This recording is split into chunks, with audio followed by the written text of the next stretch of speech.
Hi friends, എല്ലാവർക്കും PSC ബേസിക്സിലേക്ക് സ്വാഗതം. ഇന്നത്തെ ക്ലാസ്സിൽ നമ്മൾ ഡിസ്കസ് ചെയ്യുന്നത് ലോക ചരിത്രത്തിലെ ഏറ്റവും പ്രധാനപ്പെട്ടിട്ടുള്ള പോയിന്റ് ആണ് റഷ്യൻ വിപ്ലവം. അപ്പൊ റഷ്യൻ വിപ്ലവത്തിൽ PSC ആവർത്തിച്ച് ചോദിച്ചിട്ടുള്ള ചോദ്യങ്ങളുമാണ് നമ്മൾ ഡിസ്കസ് ചെയ്യുന്നത്. ഓക്കെ, ക്ലാസ്സിലേക്ക് കടക്കാം. ആദ്യം നമ്മൾ എന്താണ് റഷ്യൻ വിപ്ലവം? 1917 റഷ്യൻ വിപ്ലവം നടക്കുന്നത്.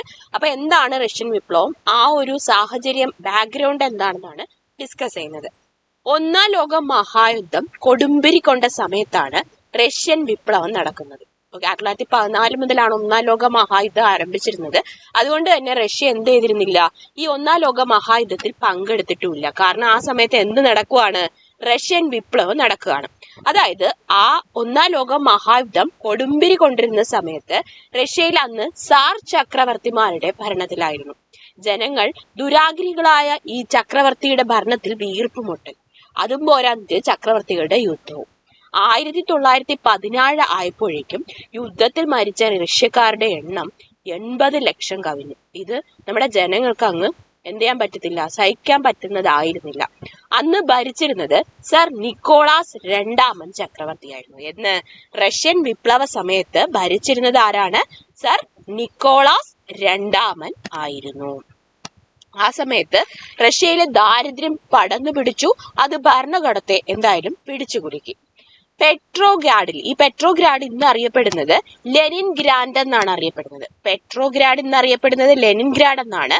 ഈ പെട്രോഗ്രാഡില് ഒരു ജനങ്ങളുടെ സമരം 1917 മാർച്ച് 10 മുതൽ ഒരു സമരം ആരംഭിച്ചു. 10 ആയപ്പോഴേക്കും വലിയൊരു പ്രക്ഷോഭമായി മാറി. 5 ദിവസങ്ങൾക്ക് ശേഷം ഈ സാർ ചക്രവർത്തി സ്ഥാനമൊഴിഞ്ഞു. ഏതാണ് സാർ ചക്രവർത്തി? സാർ നിക്കോളാസ് രണ്ടാമൻ സ്ഥാനമൊഴിഞ്ഞു. അപ്പൊ 1917 റഷ്യൻ വിപ്ലവം നടന്നത്. അന്ന് ഭരിച്ചിരുന്നത് സാർ നിക്കോളാസ് രണ്ടാമനാണ്. എന്തുകൊണ്ടാണ് റഷ്യൻ വിപ്ലവം ഉണ്ടാവാനുള്ള കാരണം? ആ സമയത്ത് റഷ്യ ഭരിച്ചിരുന്ന സാർ ചക്രവർത്തിമാരുടെ ദുരാഗ്രഹം, അവരുടെ ഭരണരീതി, പിന്നെന്താണ്, അവരുടെ യുദ്ധം കൂടുന്നതും റഷ്യക്കാരുടെ എണ്ണം, മരിച്ചവരുടെ എണ്ണം കൂടാനും കാരണമാക്കി. അത് മാത്രമല്ല, ദാരിദ്ര്യം കൂടി ഉണ്ടായി. ഇതാണ് റഷ്യൻ വിപ്ലവം പെട്ടെന്നുണ്ടാവാനുള്ള സാഹചര്യം.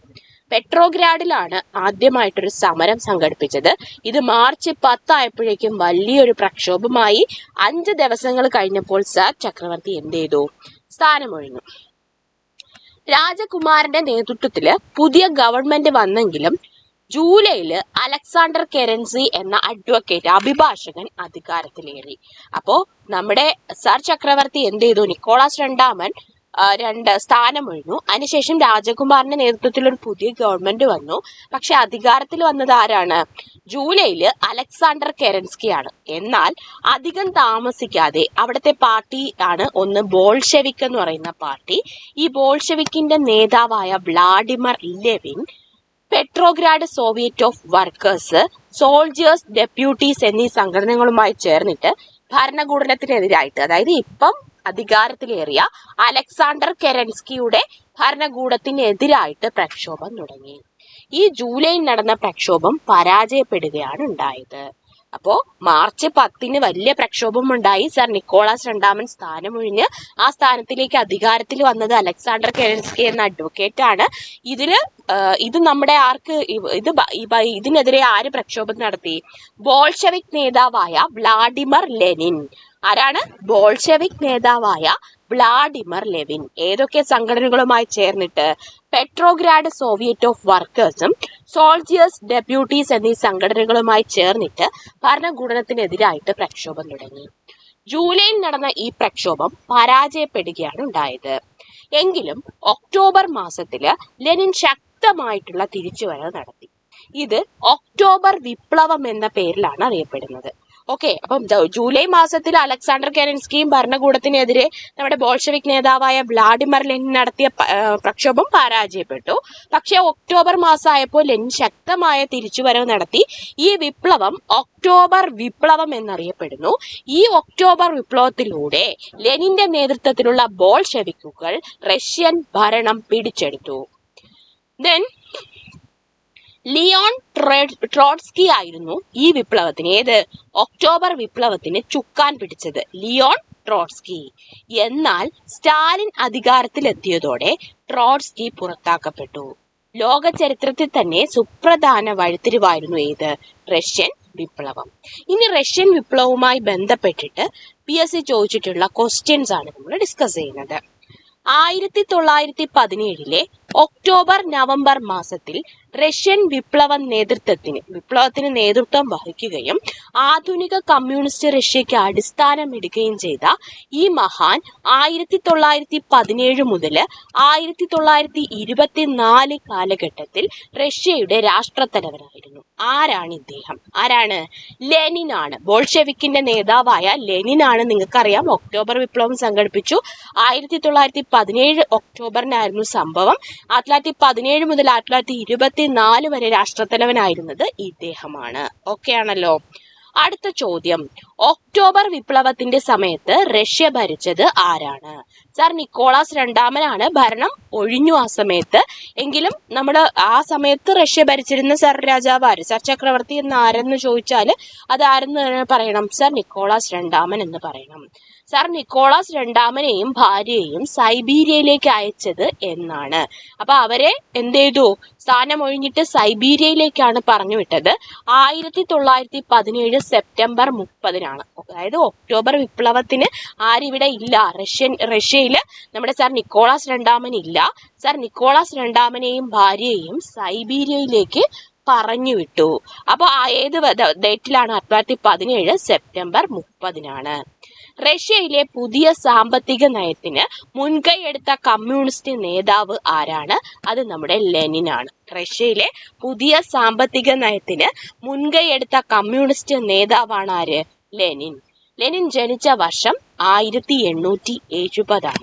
1870-ലാണ് ലെനിൻ ജനിച്ചത്.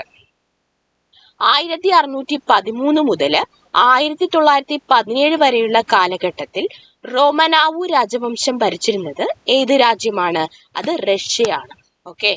1613 മുതൽ 1917 വരെയുള്ള കാലഘട്ടത്തിൽ റഷ്യ ഭരിച്ചിരുന്ന രാജവംശം ഏതാണ്? റോമനാവു രാജവംശമാണ്. റഷ്യൻ വിപ്ലവ കാലത്ത് റഷ്യയിലെ ഭരണാധികാരി ആരായിരുന്നു? ചോദിച്ചിട്ടുള്ള ക്വസ്റ്റ്യൻ ആണ്. സർ നിക്കോളാസ് രണ്ടാമനാണ്. റഷ്യയിലെ പാർലമെന്റിന്റെ പേരെന്താണ്? ഡ്യൂമ എന്നാണ്. റഷ്യയിലെ പാർലമെന്റിന്റെ പേര് ഡ്യൂമ എന്നാണ്. റഷ്യയുടെ മുൻ തലസ്ഥാനം ഏത്? സെന്റ് പീറ്റേഴ്സ്ബർഗ് ആണ്. സെന്റ് പീറ്റേഴ്സ്ബർഗ് ആണ് റഷ്യയുടെ മുൻ തലസ്ഥാനം. മാർച്ച് 1917 റഷ്യയിലെ സാറിന്റെ പതനത്തിന് അറിയപ്പെടുന്നത് ഫെബ്രുവരി വിപ്ലവം എന്നാണ്. അതായത് ഫെബ്രുവരിയിൽ ആരംഭിച്ച് മാർച്ച് 10 ആയപ്പോഴേക്കും പ്രക്ഷോഭം അങ്ങ് അലയടിച്ചു. അതുകൊണ്ട് തന്നെ അത് ഫെബ്രുവരി വിപ്ലവം എന്നാണ് അറിയപ്പെടുന്നത്. ഇത് സാർ ഭരണത്തിന്റെ പതനത്തെ അറിയപ്പെടുന്നതാണ് ഫെബ്രുവരി വിപ്ലവം. 1917 മാർച്ചിലെ ഫെബ്രുവരി വിപ്ലവത്തിന് ശേഷം റഷ്യയിലെ ഭരണാധികാരി ആയതാരാണ്? അലക്സാണ്ടർ കെരൻസ്കി ആണ്. 1917 മാർച്ചിലെ ഫെബ്രുവരി വിപ്ലവത്തിന് ശേഷം റഷ്യയിലെ ഭരണാധികാരിയായത് അലക്സാണ്ടർ കെരൻസ്കി ആണ്. ഏത് വിപ്ലവം കാരണമാണ് ലെനിൻ റഷ്യയുടെ രാഷ്ട്രപതിയായത്? ഏതാണ്? ഒക്ടോബർ വിപ്ലവം കാരണമാണ്. റഷ്യയിലെ കെരൻസ്കി സർക്കാരിന്റെ വസതി ഏതു പേരിലാണ് അറിയപ്പെടുന്നത്? വിന്റർ പാലൻസ് എന്നാണ് അറിയപ്പെടുന്നത്. നമ്മൾ നേരത്തെ പറഞ്ഞു റഷ്യയിലെ പാർലമെന്റിന്റെ പേര് ഡ്യൂമ എന്നാണ്. റഷ്യയിലെ കെരൻസി സർക്കാരിന്റെ വസതി അറിയപ്പെടുന്നത് വിന്റർ പാലസ് എന്നാണ്. അടുത്തത്, റഷ്യയിലെ ലെനിൻ രൂപം നൽകിയ രാഷ്ട്രീയ കൂട്ടുകെട്ടാണ് ബോൾഷെവിക് പാർട്ടി. ഓക്കെ. അപ്പോ റഷ്യയിലെ ലെനിൻ രൂപം നൽകിയ രാഷ്ട്രീയ കൂട്ടുകെട്ടാണ് ഇത്? Bolshevik party. റഷ്യയിലുണ്ടായിരുന്ന മറ്റൊരു പാർട്ടിയാണ് മെൻഷെവിക് പാർട്ടി എന്നത്. അപ്പൊ ബോൾഷെവിക് പാർട്ടിയും മെൻഷെവിക് പാർട്ടിയും റഷ്യയിലെ പാർട്ടികളാണ്. ലെനിൻ രൂപം നൽകിയ രാഷ്ട്രീയ കൂട്ടുകെട്ടാണ് ബോൾഷെവിക് പാർട്ടി. റഷ്യയിലെ മെൻഷെവിക് പാർട്ടിയുടെ നേതാവായിരുന്നത് പ്ലഖ്നോവാണ്. ആരാണ്? പ്ലഖ്നോവാണ് മെൻഷെവിക് പാർട്ടിയുടെ നേതാവായിരുന്നത്. ജോലി ചെയ്യാത്തവർ ഭക്ഷിക്കില്ല. ആര് പറഞ്ഞു? ലെനിൻ പറഞ്ഞ വാക്കാണ് ജോലി ചെയ്യാത്തവർ ഭക്ഷിക്കില്ല. ഈ ലെനിൻ ജനിച്ചത് 1870-ലാണ്. ലെനിൻ മരിച്ചത് 1924 ജനുവരി 21-ലാണ്. അതായത് റഷ്യയുടെ ഭരണം 1917 മുതൽ 24 വരെ രാഷ്ട്രപതിയായിരുന്നത് ലെനിനാണ്. 1924 അദ്ദേഹം അന്തരിച്ചു. റഷ്യൻ വിപ്ലവത്തിന്റെ പ്രധാന നേതാവ് ആരെന്ന് ചോദിച്ചാൽ ആരാണ്? അത് ലെനിനാണ്. അടുത്ത ചോദ്യം, ലെനിന് ശേഷം സോവിയറ്റ് യൂണിയനിൽ അധികാരത്തിൽ വന്നത് ജോസഫ് സ്റ്റാലിനാണ്. ഓക്കെ, ലെനിന് ശേഷം സോവിയറ്റ് യൂണിയനിൽ അധികാരത്തിൽ വന്നത് ജോസഫ് സ്റ്റാലിനാണ്. ഈ പരീക്ഷയ്ക്ക് ചോദിക്കുകയാണ് സോവിയറ്റ് യൂണിയന്റെ സ്ഥാപകനാരെന്ന്. അത് ലെനിനാണ്. റഷ്യയിലെ ഫെബ്രുവരി വിപ്ലവത്തെ തുടർന്ന് നിക്കോളാസ് രണ്ടാമൻ സ്ഥാനഭ്രഷ്ടനാക്കപ്പെട്ടപ്പോൾ ഒരു താൽക്കാലിക ഗവൺമെന്റ് രൂപം നൽകി. ഇതിന് നേതൃത്വം നൽകിയത് ആരാണ്? അത് അലക്സാണ്ടർ കെരൻസ്കി ആണ്. അത് നമ്മൾ നേരത്തെ പറഞ്ഞതാണ് അലക്സാണ്ടർ കെരൻസ്കിയെ പറ്റിയിട്ട്. ആരുടെ കൃതികളാണ് റഷ്യൻ വിപ്ലവത്തിന്റെ കണ്ണാടി എന്ന് ലെനിൻ വിശേഷിപ്പിച്ചത്? റഷ്യൻ വിപ്ലവത്തിന്റെ കണ്ണാടി എന്ന് ലെനിൻ വിശേഷിപ്പിച്ചത് ആരുടെ കൃതികളെയാണ്? ലിയോ ടോൾസ്റ്റോയിയുടെ കൃതികളെയാണ്. ആരുടെയാണ്? ലിയോ ടോൾസ്റ്റോയിയുടെ കൃതികളെയാണ് റഷ്യൻ വിപ്ലവത്തിന്റെ കണ്ണാടി എന്ന് ലെനിൻ വിശേഷിപ്പിച്ചത്. പരീക്ഷയ്ക്ക് ചോദിക്കും ബോൾഷെവിക് വിപ്ലവം നടന്നത് ഏത് രാജ്യത്താണ്? ഏത് രാജ്യത്താണ്? റഷ്യയിലാണ് ബോൾഷെവിക് വിപ്ലവം നടന്നത്. റഷ്യൻ വിപ്ലവകാലത്തെ സാർ ചക്രവർത്തി നിക്കോളാസ് രണ്ടാമനാണ്. റഷ്യൻ വിപ്ലവം നടന്ന വർഷം ചോദിച്ചാൽ 1917 1917 റഷ്യയിൽ കെരൻസ്കിയുടെ നേതൃത്വത്തിൽ അധികാരം പിടിച്ചെടുത്ത സംഭവം അറിയപ്പെടുന്നത് എങ്ങനെ? അത് മാർച്ച് വിപ്ലവം എന്നാണ് അറിയപ്പെടുന്നത്. അടുത്തതില് റഷ്യൻ വിപ്ലവകാലത്തെ പ്രധാന മുദ്രാവാക്യം എന്തായിരുന്നു? അധികാരം തൊഴിലാളികൾക്ക്, ഭൂമി കൃഷിക്കാർക്ക്, ഭക്ഷണം പട്ടിണി കിടക്കുന്നവർക്ക്, സമാധാനം എല്ലാവർക്കും. ഇതേത് വിപ്ലവകാലത്തെ മുദ്രാവാക്യമായിരുന്നു? റഷ്യൻ വിപ്ലവകാലത്തെ മുദ്രാവാക്യമായിരുന്നു. റഷ്യയിൽ ബോൾഷെവിക്കുകൾ അധികാരത്തിലെത്തിയ 1917 ഒക്ടോബർ വിപ്ലവത്തിന് നേതൃത്വം നൽകിയത് ആരാണ്? അത് വ്ളാഡിമിർ ലെനിനാണ്. ആധുനിക കലണ്ടർ ഗ്രിഗോറിയൻ കലണ്ടറാണ്. ഇത് പ്രകാരം ഒക്ടോബർ വിപ്ലവം ഏത് മാസത്തിലാണ് നടന്നത്? ഒക്ടോബർ വിപ്ലവം നടന്നത് നവംബറിലാണ് നടന്നത്. സോഷ്യലിസം എന്ന ആശയം ലോകമെമ്പാടും വ്യാപിക്കാൻ കാരണം എന്ത്? റഷ്യൻ വിപ്ലവമാണ്. സോഷ്യലിസം എന്ന ആശയം ലോകമെമ്പാടും വ്യാപിക്കാൻ കാരണമായത് റഷ്യൻ വിപ്ലവമാണ്. ബോൾഷെവിക്കുകൾ, മെൻഷെവിക്കുകൾ എന്നീ പാർട്ടികൾ ഉണ്ടായത് ഏത് സംഘടന പിളർന്നപ്പോഴാണ്? Russian social democratic labour party പിളർന്നപ്പോഴാണ് അതായത് ബോൾഷെവിക്കുകൾ ഉണ്ടായത്. ഇതിനകത്ത് മെൻഷെവിക് പാർട്ടിക്ക് നേതൃത്വം നൽകിയത് അലക്സാണ്ടർ കെരൻസ്കി ആണ് മെൻഷെവിക് പാർട്ടിക്ക് നേതൃത്വം നൽകിയത്. ബോൾഷെവിക് പാർട്ടിക്ക് നേതൃത്വം നൽകിയത് വ്ളാഡിമിർ ലെനിൻ ആണ്. റഷ്യൻ വിപ്ലവത്തിന്റെ പ്രവാചകൻ എന്നറിയപ്പെടുന്നത് ആരാണ്?